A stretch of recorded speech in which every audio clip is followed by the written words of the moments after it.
तो हम लोग एनसीईआरटी बुक द क्लास 10 के एनसीईआरटी बुक में चैप्टर 5वां चालू कर रहे हैं, समांतर श्रेणी। समझ में आया? तो देखो समांतर श्रेणी क्या है। समांतर श्रेणी यानी इसको अंग्रेजी में हम लोग बोलते हैं अर्थमेटिक प्रोग्रेसिंग, और शॉर्ट में बोलते हैं इसको हम लोग एपी। समझ में आया? तो समांतर श्रेणी का मतलब होता है कोई भी चीज, समांतर का मतलब एक साथ या सीधा में। समझ में आया? और श्रेणी का मतलब होता है, श्रेणी का क्या मतलब होता है? श्रेणी का मतलब एक साथ यानी एक के बाद एक, जिसको हम लोग श्रेणी में कहते हैं। अब समांतर श्रेणी, अब समांतर श्रेणी क्या होता है वो देखो। जैसे 1 4 7 10, ठीक। अब ये जो है बोलो ये समांतर श्रेणी में है कि नहीं। अब हमको देखेंगे अगर समांतर श्रेणी में होगा तो किस कोई इसका पैटर्न होगा, ठीक, और वो पैटर्न फॉलो करेगा। समझ में? उसी को हम लोग तो बोलेंगे समांतर श्रेणी में। देखते हैं इसका पैटर्न क्या है। चलो 1 और 4 के बीच में क्या अंतर है? 1 और 4 के बीच में 3, यानी 1 में जब हम 3 जोड़ेंगे तो क्या होगा? 4 होगा, ठीक। अब 4 के और 7 में देखेंगे तो 4 के कितना जोड़े ताकि 7 होगा? 3 होगा, ठीक ना। तो यानी ये +3 किए यहाँ से, तो यहाँ भी +3 किए तो ये 7 हो गया। अब 7 से हम कितना जोड़े ताकि 10 होगा? 3, ठीक ना, +3। अब बोलो इसी तरह आगे भी चलेगा। समझ में? अब बोलो इसका क्या अर्थ होता है, हम लोग को इससे क्या समझ में आता है कि आखिर ये जो है सीरीज है ये क्या है? इसका मतलब है इन सब के बीच में अंतर समान है। समझ में? सम अंतर यानी सम का मतलब बराबर, अंतर का मतलब घटा। जब दो इस सीरीज में एक दूसरे के बीच का दूरी जब समान हो उसी को बोलते हैं हम समांतर श्रेणी। समझ में? जैसे 1 से 4 के बीच में 3 का अंतर है, 4 से 7 के बीच में 3 का अंतर, 7 से 10 के बीच में 3 का अंतर है, इसलिए ये जो अंतर है समान है। इसी अनुसार से हम ये बता सकते हैं कि इसका अगला पद जो होगा इस श्रेणी का क्या होगा? बोलो 13 हो जाएगा। समझ में आया? 13 हो जाएगा। फिर इसमें से 3 जोड़ेंगे यानी अगला पद इसका क्या होगा? 16 होगा। यानी हम इस श्रेणी को बोलेंगे कि ये जो श्रेणी है ये समांतर श्रेणी में है। इसी को बोलते हैं हम लोग समांतर श्रेणी। अगला एक और लेते हैं एग्जांपल। अगला है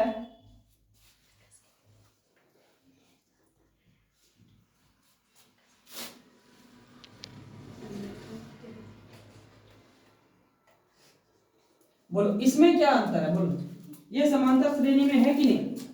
देखो इसका कैसे चेक करेंगे। यहां से यहां तक का क्या अंतर है, यहां से यहां तक का क्या अंतर है, फिर यहां से यहां तक का, और फिर यहां से यहां तक। अब 2 में हम 2 जोड़ेंगे तो 4 आ जाएगा, ठीक। अब 4 में हम अगर कितना जोड़ेंगे तो 8 होगा। बोलो 4 जोड़ेंगे। अब इसमें कितना जोड़ेंगे जो कि 10 होगा। 8 में हम 2 जोड़ेंगे तो 10 हो जाएगा। 10 में कितना जोड़ेंगे? 4 जोड़ेंगे तब जाके 14 होगा। अच्छा इस श्रेणी का कुछ समझ में आ रहा है कि इसका क्या पैटर्न है? कोई पैटर्न नहीं है इसका। समझ में? इसमें हम 2 में 2 जोड़ दिए 4 हुआ, ये भी चलेगा। 4 में 8 जोड़ दिए ये चल सकता था क्या, क्योंकि यहाँ 2 जोड़ दिए तो 4 हुआ, यहाँ 4 जोड़ दिए तो 8 हुआ। लेकिन अगला जो है ये क्या करेंगे, यहाँ 8 में फिर 2 जोड़ दिए, समझ में, फिर 4। इस तरह जो है ये समांतर श्रेणी में नहीं बनेगी। समझ में? क्योंकि इसका जो अंतर है वो समान नहीं, कहीं 2 तो कहीं 4 फिर 2 इस तरह है। समझ में? तो इसको बोलेंगे ये असमान है, ठीक ना, ये असमान है। और भी अगर लेते हैं अब पद का बात लें तो ये क्या हो जाएगा? ये A1 बोलते हैं समांतर श्रेणी को पद। पद यानी 1 2, ये जो है इसको पहला पद बोलेंगे, इसको दूसरा, इसको तीसरा, इसको चौथा, इसको पांचवा। इस तरह इसको A1 से सूचित करेंगे, इसको A2 से सूचित करेंगे, इसको A3 से, इसको A4 से, इसको A5 से। समझ में? अगला AP यानी अर्थ समांतर श्रेणी या अर्थमेटिक प्रोग्रेशन, इसको शॉर्ट में AP ही लिखेंगे ज्यादा। ऐसा एक AP लेंगे, 1 है, 4 है, उसके बाद 7 और 10 ये लेंगे, ठीक। अब हमको इसका क्या चेक करना है? बोलो हम सबसे पहले ये देखेंगे आखिर ये जो समांतर श्रेणी है ये समांतर श्रेणी में है कि नहीं, यानी इसमें अंतर समान है कि नहीं, तब ना समांतर श्रेणी होगा। तो हमको इसके लिए क्या करना होगा? बोलो हम पहले ये पता करेंगे इसमें क्या अंतर है। तो इसमें से कितना जोड़ेंगे जो 4 होगा, 1 में कितना जोड़ेंगे? 3 जोड़ेंगे। फिर इसमें कितना जोड़ेंगे जो कि मेरा 7 होगा? 3 जोड़ेंगे। इसमें कितना जोड़ेंगे जो कि मेरा 10 होगा, यानी 3 जोड़ेंगे। समझ में आया? इसका क्या अर्थ होता, इससे हमको यही समझ में आता कि ये भी जो है इसका अंतर है वो समान है। इसको हम लोग बोलते हैं समांतर श्रेणी में ये चेक करने के लिए एक फार्मूला होता है जिसको हम लोग डी बोलते हैं, ठीक ना। तो इसके लिए ये हो गया, क्या होगा बोलो, ये 1 हो जाएगा A1, ये A2, ये A3 और ये A4, यही ना। A1 का मतलब हो जाता पहला पद, A2 का मतलब होता दूसरा पद, A3 का मतलब तीसरा पद, A4 का मतलब चौथा पद, यही ना। अब देखो D का क्या फॉर्मूला आता है, D का मतलब होता है सर्वांतर, D मतलब सर्वांतर।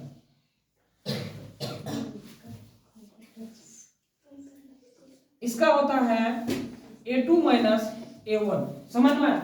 सर्वांतर का मतलब होता है A2 माइनस, इसका फॉर्मूला होता है, मतलब नहीं, इसका फॉर्मूला होता है सर्वांतर यानी समान अंतर। इसका फॉर्मूला यही होता है A2 माइनस A1। A2 किसको बोलेंगे, तो इसको बोलेंगे 4 को। A1 किसको बोलेंगे, 1 को। यानी A2 मेरा यहाँ है 4 घटा A1 कितना है 1, यानी 4 घटा 1 कितना हुआ 3 हो गया। यानी मेरा D जो निकल गया वो कितना निकला 3 निकला। देखो अब हमें अगर दो पद के बीच में अगर हम अंतर निकाल लिए तो क्या इससे हम बोल देंगे कि ये जो श्रेणी है ये समांतर श्रेणी में है, बोलो, बोल सकते हैं ऐसा, बोलो, नहीं बोल सकते। हो सकता है इसके बीच में 3 का अंतर है, इसके बीच में 4 का अंतर हो जाएगा, वो तो हम यहाँ देख लिए 3 का अंतर, वो हम बता सकते हैं हाँ 3 का अंतर। लेकिन ये तो 3 4 7 10 यानी छोटा छोटा, ये अगर बड़ा पद रहेगा तो हमको जल्दी इतना आसान से तो नहीं बता सकते, या फिर बीच में अगर छोड़ा रहेगा तो इसके लिए हम क्या करेंगे, ये अगर एक पहला निकाले हैं D तो इसको D1 बोलेंगे, समझ में। अगला फिर निकालेंगे यानी D2 के लिए क्या करेंगे, इस बार क्या किए थे A1 A2 किए थे, यानी A2 A1 किए थे। इस बार जो करेंगे अगला पद A3 माइनस A2, समझ में, A3 माइनस A2 करेंगे। अब देखो A3 कौन सा पद है, A3 बोलो, A3 नहीं, इसका A4 माइनस, ये तो दोनों कर चुके हैं, ये करेंगे A4 माइनस A3।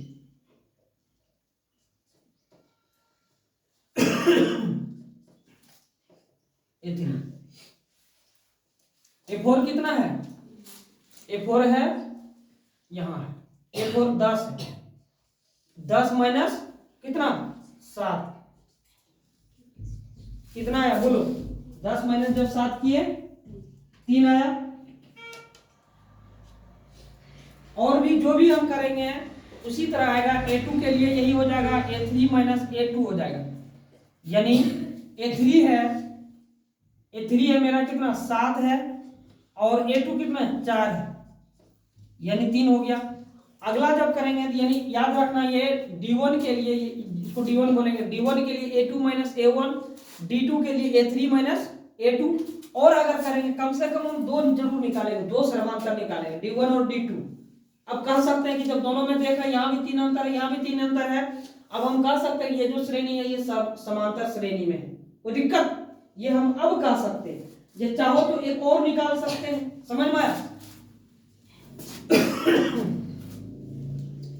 D3 भी निकाल सकते हैं, इसके लिए क्या हो जाएगा, यहाँ A3 माइनस A2, तो यहाँ हो जाएगा A4 माइनस A3। A4 कितना होगा बोलो, अगला पद ये है, यानी 10 माइनस A3 कितना हो जाएगा 7, 10 माइनस 7 यानी 3 हो जाएगा, यही हो गया D3। अब देखो A1 मेरा निकला 3, D2 मेरा निकला D1 3, D2 3 और D3 3। अब हम इसको बोल सकते हैं कि ये जो श्रेणी है ये समांतर श्रेणी है। यहां हम क्या लिखेंगे इसको बोलो, यहां लिखेंगे इसको सर्वांतर बोलते हैं, D1 D2 D3 को लिखेंगे। अतः सर्वांतर समान है, यह AP में है, समझ में आया। इसका मतलब हुआ ये इसी को बोलते हैं समांतर। ये सर्वांतर जो है ये समान है सबका, D1 D2 D3 समान है, इसलिए क्या सर्वांतर समान है। अतः यह जो पद होगा ये AP में होगा। ये भी लिखो, ये यहाँ मत दो, अतः यहाँ ये लिखो सीधा, चूंकि सर्वांतर समान है अतः यह AP में है। समझ में आया? AP में यानी ये जो पद है ये AP में है, यानी समांतर श्रेणी में। कोई दिक्कत?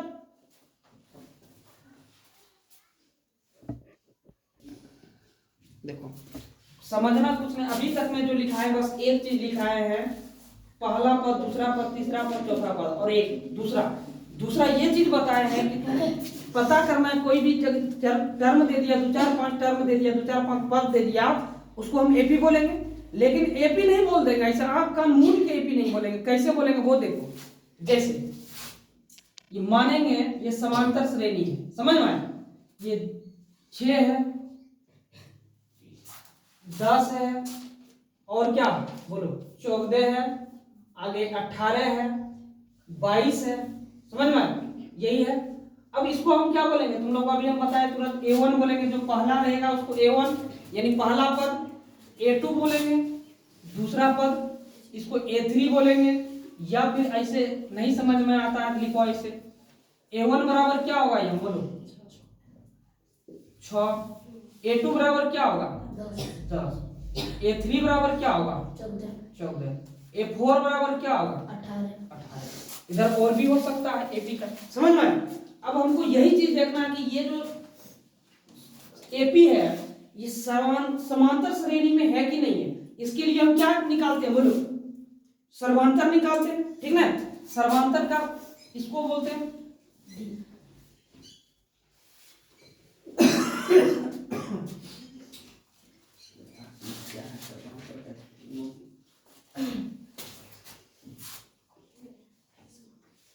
यही ना होता सर्वांतर, बोलो। अब सर्वांतर को ये हम लिख दिए, अब इसको सूचित कैसे करते हैं, इसको D लिखते हैं, सीधा सीधी शॉर्टकट में, समझ में? D लिखते हैं, इसका फॉर्मूला होता है A2 माइनस A1। अब ये तुम लोग सोचता होगा A2 माइनस A1 क्यों होगा, समझ में? अगर समांतर श्रेणी है तो वो क्या होगा, पहले छोटा से ले धीरे धीरे ऊपर जाएगा, बड़ा की ओर जाएगा कि नहीं? तो छोटा से लेके जो बड़ा के ओर जाएगा, तो ये देखो जैसे ये 6 है तो ये 10, तो ये 14, 18 ऐसे बढ़ते जा रहा, बढ़ रहा कि नहीं बढ़ रहा?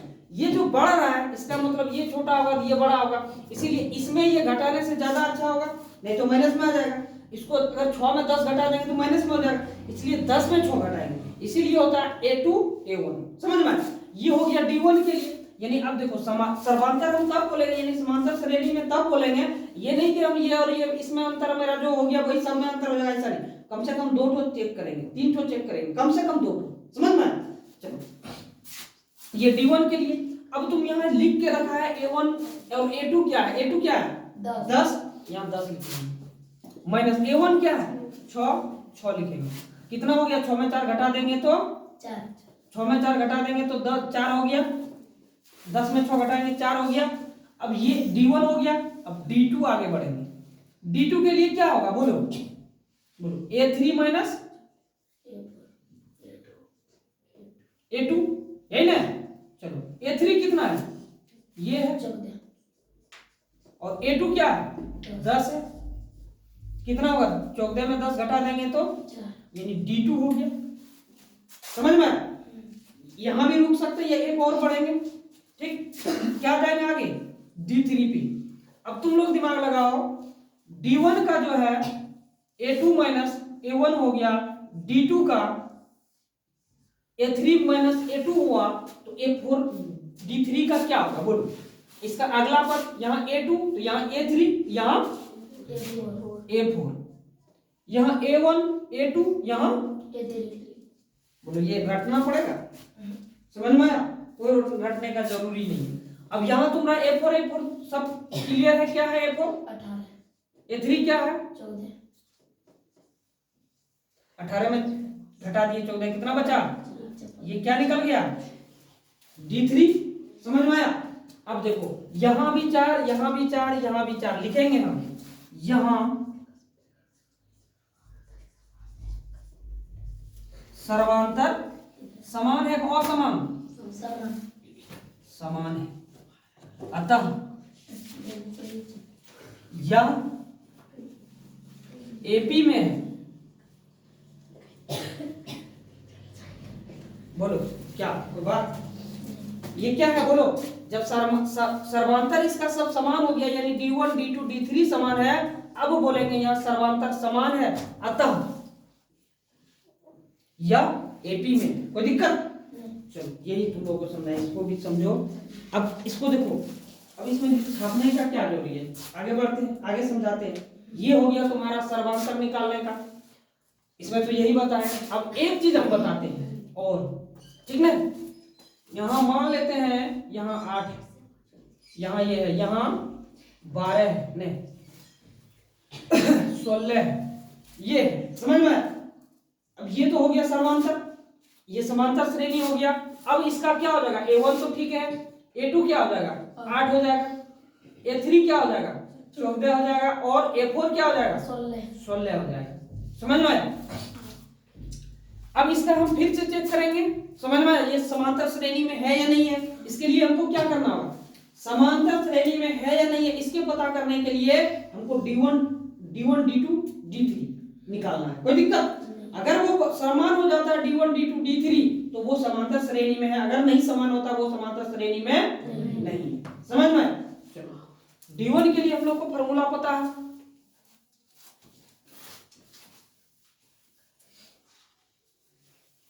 छपैया का काम कम करो, समझने का काम ज्यादा करो। चलो A2 क्या है? 8 माइनस A1 क्या है? 6। 8 में 6 गया यानी D1। अब D2 का क्या फॉर्मूला होता है? यहाँ A1 तो यहाँ A3, यहाँ A2 तो यहाँ, नहीं समझ में आया? यहाँ A1 A2 तो यहाँ A3, यहाँ A1 तो यहाँ A2। चलो A3 भी तुम लोगों को पता है, 14 माइनस A2 का मान 8, 14 में 8 घट गया, कितना बचा? ये D2 हो गया। समझ में आया? अगला फिर निकालेंगे D3, क्या हो जाएगा? D3 यहाँ A1 A3 यहाँ A4 माइनस A1 A2 यहाँ A3। समझ में आया? A4 क्या है? 16, A3 क्या है? 14। कितना हुआ अंतर? 2 हुआ। चलो यहां निकला 2, यहां 6, फिर 2। क्या ये तीनों समांतर है? D1 D2 D3 नहीं है। लिखेंगे यहां सर्वांतर समान नहीं है, ठीक? अतः यह एपी नहीं है। समझ में आया? बोलो यहां तक में किसी को कोई दिक्कत नहीं? आगे बढ़ते हैं।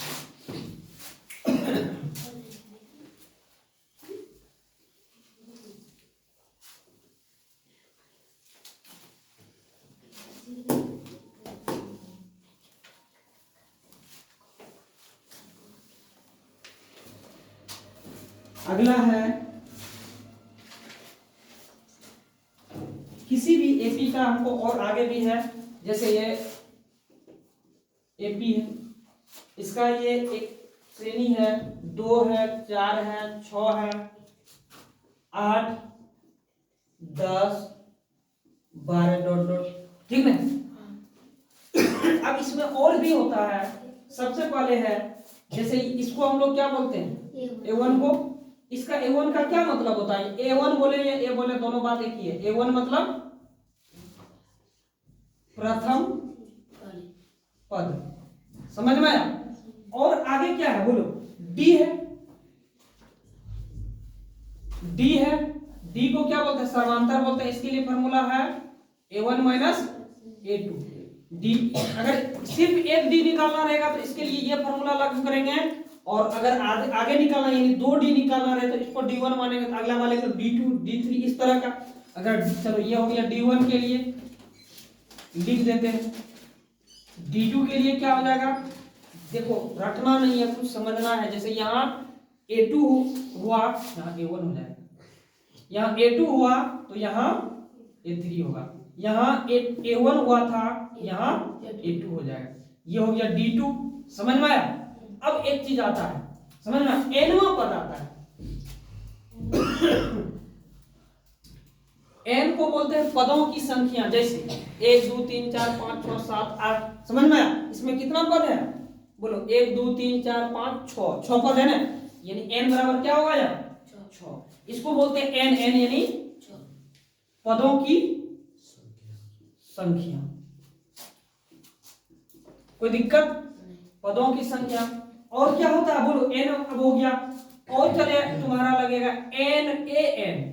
एन को बोलते हैं एनवा पद,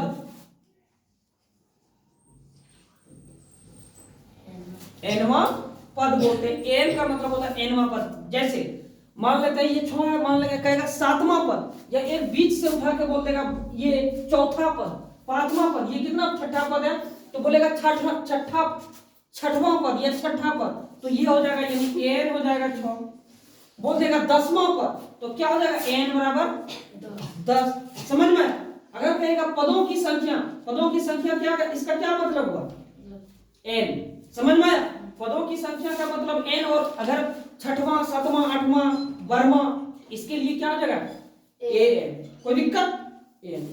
अब है फार्मूला है, जो मूल फार्मूला हम लोग जिसको बोलते हैं, यानी ए एन बराबर ए प्लस एन माइनस 1, ठीक, गुना डी। ये तुम लोगों का फार्मूला हो गया। हाँ, एनवा पद निकालने के लिए ये फार्मूला हो गया। इसको बोलेंगे हम एन को अंतिम पद, ठीक, अंतिम पद बोलेंगे इसको। ए को क्या बोलेंगे बोलो? प्रथम पद बोलेंगे। एन को तो पता है, एन को क्या बोलेंगे? पदों की संख्या, ठीक। डी को क्या बोलेंगे बोलो? डी को सर्वांतर बोलेंगे। इसमें किसी को कोई दिक्कत बोलो? यहां तक में ये बहुत इंपॉर्टेंट है, ये याद नहीं रहेगा आगे बहुत दिक्कत होगा। समझ में? इसको क्या बोलते हैं? अंतिम पद बोलते हैं। इसको क्या बोलते हैं? प्रथम पद बोलते हैं। इसको पदों की संख्या बोलते हैं। इसको सर्वांतर बोलते हैं। जैसे तुम लोगों को बोले कि 18 पद, क्या इसका मतलब आ गया? ये 18 पद अगर होता है तो क्या हो जाएगा? एन हो गया, इसका मतलब 18। समझ में? जैसे बोलेंगे 6ठा पद, 7वां पद, इसका मतलब एन हो गया। कोई दिक्कत? अब जैसे है इसको और देखो, जैसे अगर बोलता है 5वां पद, जैसे 5वां पद बोलता है, इसका क्या मतलब हो गया बोलो? 5वां पद, 5वां पद का क्या मतलब हुआ कि हमको 5 पद तक निकालना। इसका मतलब ए एन। समझ में आया? A N. यहाँ एन कितना हो गया? 5 हुआ कि नहीं बोलो? ए का मतलब 5वां, ए का मतलब क्या होता है? ए का मतलब पद, यही ना? A1 मतलब पहला पद, A2 मतलब पद दूसरा पद, A3 मतलब तीसरा पद। इस तरह ए 5वां पद का था, 5वां यानी ए एन, एन का मतलब 5, तो हम यहां लगाएंगे A5। समझ में आया? A5 इसका क्या मतलब हुआ? इसके ऊपर इसी से निकलेगा ये। A5 का मतलब हो जाता है n क्या हो गया यहाँ 5, a का मतलब पद, यानी यहाँ a, इसका फॉर्मूला हो जाएगा a plus n minus 1। n क्या है? 5 है, यहाँ रखेंगे 5 माइनस 1 गुना d। समझ में? d अभी हमको नहीं पता है, इसके लिए ये फॉर्मूला हो गया A5 के लिए a प्लस 5 में 1 घटा देंगे कितना बचेगा? 4d। A5 के लिए ये फॉर्मूला हो गया A5 बराबर a प्लस 4d। अगर तुमको बोलता है कोई A7 बोलता है, क्या हो जाएगा बोलो? a n वाला n क्या हो गया बोलो? n यहाँ 7 हुआ कि नहीं? 7 हो गया n, तो a plus n minus 1 Guna d, इस पे बैठाओ तो a प्लस n माइनस, यानी n यहाँ 7 है, 7 माइनस 1 गुना d, d निकालना होगा, यानी a प्लस 7 में 1 घटा देंगे कितना होगा? 6d हो जाएगा। ए 8 बोलता है, ए प्लस 8 में 1 घटा देंगे डी, यानी ए प्लस 7d, यही ना। इससे हमें क्या समझ में आता है बोलो? अगर ये 50 बोलता है, समझ में, अगर ए देखो ए 7 बोला था यहाँ ए प्लस 6d, ए 8 बोला तो ए प्लस 7d, ए 5 बोला तो ए प्लस 4d, यानी अगर हमको ए 50 बोल दे, ठीक, इसका मतलब होता है ए प्लस 49d। क्या समझ में आया कि नहीं? अगर ए 50 यानी ए 100 बोल देगा, इसका मतलब यहां जो होगा एक कम हो जाएगा। ये शॉर्टकट फार्मूला हो गया, समझ में आया? इसी से निकाले हैं, ये शॉर्टकट फार्मूला हो गया। जहां ए 10 बोल देगा, इसका मतलब ए प्लस 9d, समझ में आया? यही होगा इसका। जहां बोले जितना बोले उससे एक कम यहां कर दो, उसको डी निकाल, पहले डी निकाल लो, उससे एक कम करके रख दो, बस एक ये तो पता ही रहेगा, ठीक है, निकाल देंगे आराम से। बोलो इसमें किसी को कोई दिक्कत? अगर ऐसे ए 58 बोलता है, ए कुछ भी बोलता है, ए 90 बोलता है, इसका क्या मतलब होता है? ए प्लस 89d, एक कम, कोई दिक्कत?